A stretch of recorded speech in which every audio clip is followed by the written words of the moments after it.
Salut, bienvenue dans cette nouvelle vidéo que je te fais aujourd'hui. On va répondre à une question qui est: que faut-il pour pouvoir être autonome avec des poules? Tiens, regarde, on va aller les voir.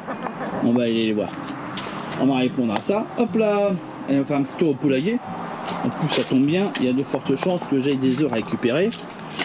Alors, déjà l'aménagement. Là, ce que tu vois autour, là, qui est un peu, voilà, ils ont bien bossé, hein. J'espère que tu le vois, parce que c'est un petit peu, voilà, c'est un peu plus dans la pénombre. En plus, ils sont habitués, tu as vu, hop, ils rentrent direct quand ils voient que je vais ouvrir la porte.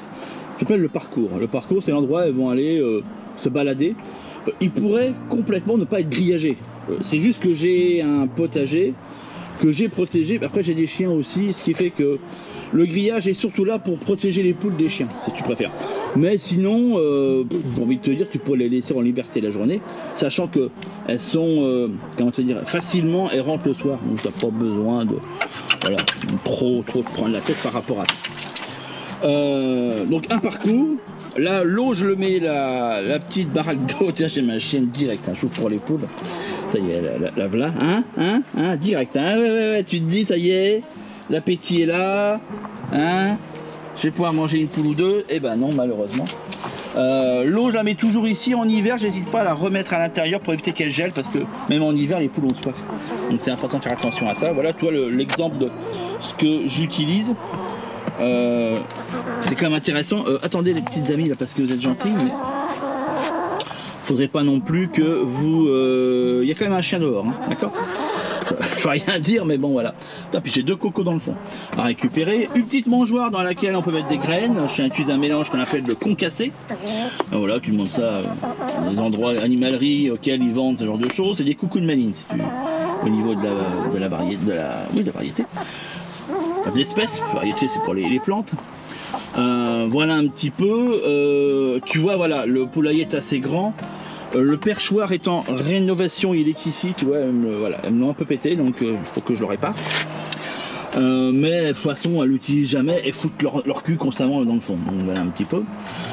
Et puis au niveau du poulailler, tu as vu, il y a des petits trucs qu'il faut que je répare pour l'hiver. Là, il fait encore chaud, un peu caniculaire, donc je laisse à l'aération. Mais il va falloir que je remette des planches afin de réparer ça. Poulailler fait avec des palettes, des boîtes de palettes, d'accord. Donc assez, je crois qu'il fait 3 ou 4 mètres, 3 ou 4 mètres cubes. Je sais plus en fait. Je suis un peu navré là-dessus, mais je me rappelle pas. Enfin, je suis un peu en stress parce que la chaîne n'est pas loin, donc tu vois, elle est là, tu vois. si elle passe, l'autre elle va foncer dessus, quoi. Donc tu te recules s'il te plaît. Mais ça fait, je crois, c'est 2,50 m sur 2,50 m sur 2,50 m, un truc comme ça. Voilà un petit peu. J'ai voulu quand même qu'il soit assez confortable et assez grand. J'ai pas hésité à mettre, tu vois, quelque chose comme ça par dessus et des vraies tuiles dessus afin que la chaleur ne réchauffe pas le. Ça, c'est des choses qui sont importantes que j'ai modifiées par la suite. Donc voilà un petit peu. Tiens, on va aller dans le poulailler. Tiens, on va aller se balader de l'autre côté. Je vais fermer ça. Voilà le concept, comment il est avec le. Attends, voilà. Le pondoir derrière il était accessible, mais en fait il n'y est plus tellement parce que le voisin a fait un mur, donc. Puis je les prends par l'intérieur, je prendrai les œufs tout à l'heure. Après, au sein du parcours, ce que j'ai mis, c'est des arbres, ça c'est important pour créer des points d'ombre. Ça c'est un oranger, je sais plus quoi, qui est une plante ornementale qui a toujours été installée là. En définitive, je l'ai laissé, ça crée un point d'ombre. Là on a un sur-noir qui est superbe, qui crée en plus de l'ombre sur le poulailler, tu vois. C'est parfait. Et on a aussi, j'y ai mis un figuier à l'intérieur, voilà un petit peu. Là, j'ai ma chienne qui se dit waouh, ça y est, j'ai rentré. Non. Et non, tu vas pas rentrer, il n'y a que moi qui rentre. J'ai intérêt à faire gaffe parce qu'en rentrant, forcément, on va vouloir rentrer aussi. Faire sortir plutôt. Voilà. Mais oui, c'est moi. Je me méfie parce que je suis en moitié pieds nus, tu vois. Et j'ai tendance à picoter les pieds, donc bon. Ça c'est ce qu'elles font, car ils passent derrière, elles vont picoter. Non, vous mettez à l'avant. Attendez. Oui, je sais, je suis là, mais je sais pas si je vais pouvoir rester.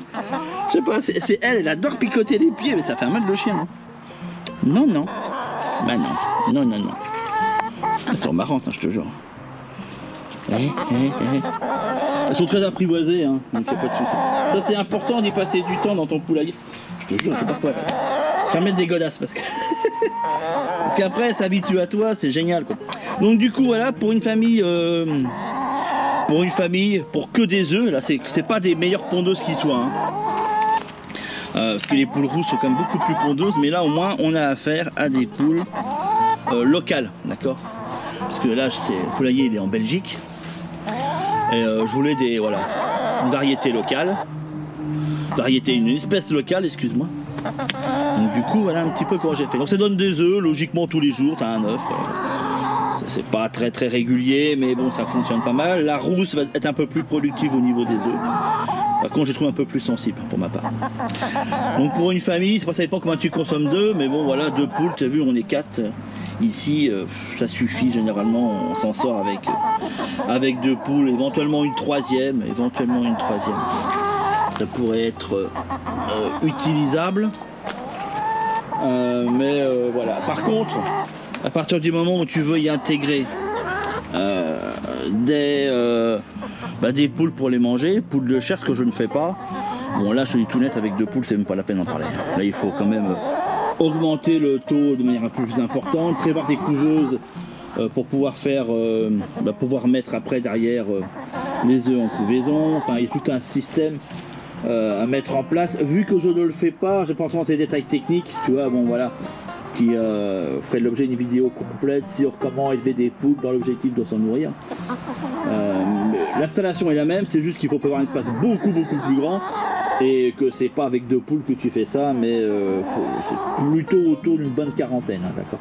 Si tu veux avoir et puis plusieurs coques, bien entendu. En règle générale, on met un coq pour 3 poules, voilà. Enfin, excuse-moi, à partir de 3 poules pour être un coq. Avec 2, bon, il peut être un peu harcelant, quoi. Donc après, ça dépend. Jusqu'à 10 poules, après 10 poules, c'est quand même pas mal de mettre un deuxième coq, ainsi de suite. Voilà. Mais il faut de la place. Ça va être le truc. Et surtout au niveau du parcours, il faut de la place. Puis bon, 40 poules là-dedans, t'oublies, hein, c'est pas la peine. Donc c'est toute une infrastructure, c'est pour faire qui va être nécessaire. Il y en a qui arrivent à se débrouiller avec une vingtaine de poules. Bon, après, le problème, c'est que faut être vraiment plus au taquet au niveau des poussins, des machins. C'est tout un chantier, et puis bon, après il faut sentir le fait de zigouiller une poule et de la vider, de la déplumer et machin. Moi c'est pas trop mon délire. Voilà un petit peu. Donc voilà, je mets des arbres fruitiers. Là on a un jeune figuier qui va grandir au fur et à mesure, puis qu'elle nous fera. Là il a déjà blindé de figues, tu vois. Et ça permet, alors le fait de mettre des arbres fruitiers dans un poulailler, déjà ça permet toi d'avoir des fruits. Et puis deuxièmement, ça permet aussi les fruits qui tombent au sol, de nourrir aussi les poules. Donc en même temps, il y a quelques figues comme ça qui sont tombées, puis elles les bouffent. Hein. Attention, il y a quand même des arbres qui sont pas du tout recommandés pour pour un poulailler. Donc toutes les espèces n'y vont pas, d'accord, voilà. Le pommier, le poirier, c'est super. Après, il y a des choses qui sont pas tellement, voilà, faut faire attention, qui peuvent être toxiques pour les poules, mais en règle générale, c'est comme les plantes, hein, voilà, elles font le tri en ce qui est bon pour elles et pas bon pour elles. Voilà. Toi, le mûrier, c'est pas du tout bon pour eux, mais ils y touchent pas. Quoi. C'est pour ça que je me permets de le laisser pour l'instant, mais s'il a commencé à y toucher, bon, là j'irai couper quoi. C'est pour ça que le mûrier, il est de l'autre côté, il est pas là, tu vois, voilà, c'est un exemple. C'est tout. Après, faire attention aux maladies, aux machins. Faut avoir tout petit pharmacopée avec soi afin de traiter tout ça. Moi, je traite ça au naturel avec des petits trucs que je fais, des petits traitements qui sont essentiellement des décoctions, d'accord, que j'ajoute dans l'eau là-dedans, essentiellement au niveau vinaigre de cidre, des trucs classiques. Hein, si t'as des poules, tu dois connaître. Voilà, vinaigre de cidre. Et puis ail, la décoction d'ail, voilà, c'est souvent pour les vers, tout ce qui est intestinal, c'est la maladie la plus courante que tu as trouvée à un moment donné dans la chiasse. Et puis bon, ça c'est chose d'assez courant chez les poules. Et voilà, ce genre de traitement. Après, il y a des maladies un peu plus techniques, quand il y a des virus, choses comme ça, là par contre, on sort un peu du domaine pharmacopée naturelle, quoique. Mais la majorité du temps, c'est quand même des espèces rustiques, donc il n'y a pas de souci. Hein, mademoiselle, qu'est-ce qu'on en pense? Ça y est, elles m'ont foutu la paix là. Hein, quoi que je la rappelle, c'est l'erreur de ma part, c'est de la rappeler. Non, ça va? Bon. Voilà un petit peu, faut faire gaffe aux poux rouges. Moi j'utilise de la Tennessee, je pense que tu en as vu, il y en a dans le jardin que je coupe et que je mets dans le poulailler. Bon là cette année, il n'y en a pas. Alors, bon, donc du coup, mais j'utilise pour ça en fait. Je la coupe, je la tape dedans et ça permet d'être tranquille par rapport à ça. Mais cette année on est plutôt tranquille à ce niveau-là. Hein, qu'est-ce que vous en pensez? Les petits poux rouges, c'est des acariens en fait. Non, hein, bon. Voilà un peu, changer l'eau régulièrement, récupérer les œufs tous les jours. Bon, ça, c'est des trucs, toi, qu'il faut être un peu habitué. Et puis, ma foi, tu sais, en fait, il faut juste un peu de place. Hein. C'est pas très complexe, en définitive. C'est pas quelque chose de. Tu vois, on fait souvent tout un foin, et en définitive, ça reste relativement simple, c'est marrant, les gamins, ils adorent, ils vont chercher des œufs. Voilà, si t'as un peu de place, n'hésite pas, franchement, c'est génial. Moi, j'adore. Après, tu peux mettre, moi j'ai mis une porte automatique, mais c'est pas obligatoire. Hein. C'est pas obligatoire, parce qu'il y a des jours où je suis pas là, quoi. Et, donc du coup, quand je suis pas là, bah, au moins, voilà, ça permet de... Quand je suis en déplacement, bah, les choses peuvent se faire quand même. Donc du coup, voilà, un petit peu. Mais c'est pas une obligation, la porte automatique. Donc voilà, voilà, tout ce principe-là que je voulais te faire. Écoute, je vais te laisser là-dessus. Et puis, je te revois dans une prochaine vidéo. Tu vois, là, le sureau, il y a eu... Mais il en reste un petit peu, on a récolté quelques-uns. Regarde, elle veut me taper le pied. C'est une chipie, hein? Non. Oui, mais c'est non. C'est non. Bah voilà. Dis donc. C'est pas des vers, hein? Bon, allez, je te laisse avant de me faire bouffer, attaquer par les poules. Allez, ciao, ciao.